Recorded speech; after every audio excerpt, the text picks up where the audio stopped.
আলহামদুলিল্লাহ। আমরা এখন শুনব একটু ফজিলত সম্পর্কে। চারটি কাজ এমন আছে, যদি কেউ পালন করতে পারে যে জান্নাত তার জন্য নিশ্চিত হয়ে যাবে ইনশাআল্লাহ।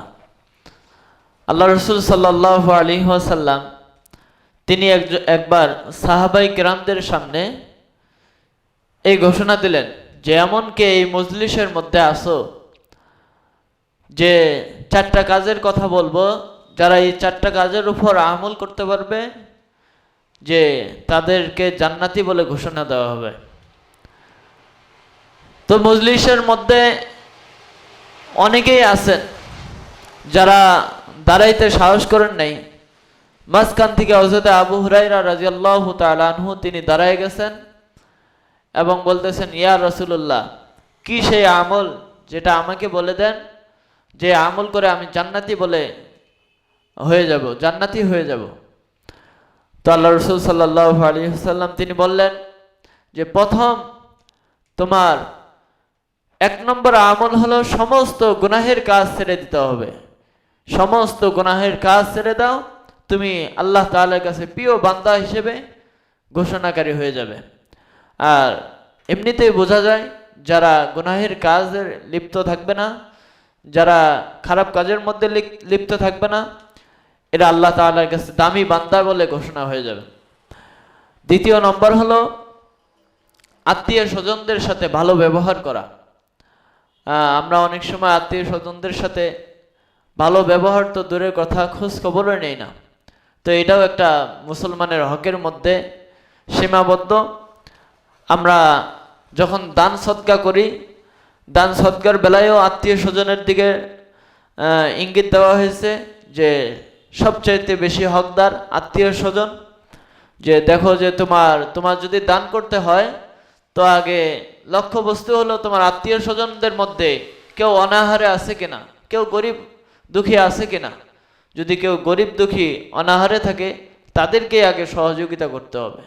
যদি তাদেরকে সহযোগিতা না করে আপনি তাদের খোঁজ খবর না নিয়ে অন্যের সহযোগিতায় আপনি দৌড়ান, তো আপনি সওয়াব থেকে মাহরুম হবেন। তো আত্মীয় স্বজনদের সাথে ভালো ব্যবহার করব, আত্মীয় স্বজনদের সাথে ভালো সম্পৃক্ত রাখবো। এতে করে আল্লাহ তাআলাও খুশি হয়ে যাবেন, আপনিও আল্লাহ তাআলার কাছে দামি বান্দা বলে ঘোষিত হয়ে যাবেন। 3 নম্বর বিষয় হলো নিজের জন্য আমরা যাহা পছন্দ করব, অন্যের জন্য তাহা পছন্দ করব। আমরা অনেক সময় নিজের জন্যই ভালোটা চয়েস করি, কিন্তু অন্যের জন্য বলি যে না, এটা অন্যকে দিলে তাকে ভালো দেখা যাবে, সে আরো দামি হয়ে যাবে, সে অনেক উঁচু মানের লোক হয়ে যাবে, না এটা করা যাবে না। অতএব তাকে অন্য একটা পন্থা দেখায় দেওয়া হয়, তাকে খারাপ রাস্তা দেখায় দিই। না, এরকম করব না। নিজের জন্য যেটা পছন্দ করব আমরা অন্যের জন্য সেটা পছন্দ করব সব সময়। আর 4 নম্বর কাজ যেটা আমল হলো যে সব সময় আল্লাহ তাআলার নিয়ামতের শুকরিয়া আদায় করা।